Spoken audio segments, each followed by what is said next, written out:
تركتها لك يا الله في ثقة أن الأمور على خير ستجريها. مرات نحاول نرتب كل شيء بيدنا وننسى أن الله سبحانه وتعالى هو اللي رتبها لنا من فوق.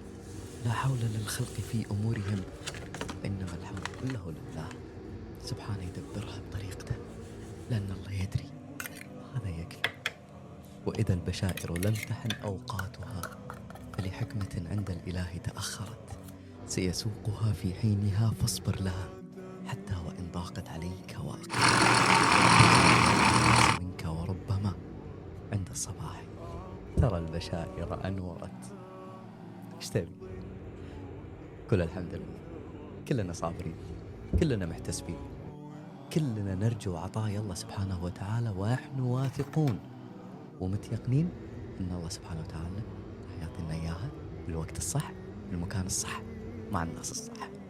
وابتسموا جاني فد ابتسامتكم. انظر يا روعة المنظر، انظر انظر. الله الله الله الله الله، هذا اللي عليه كلام شنو؟ ما شاء الله.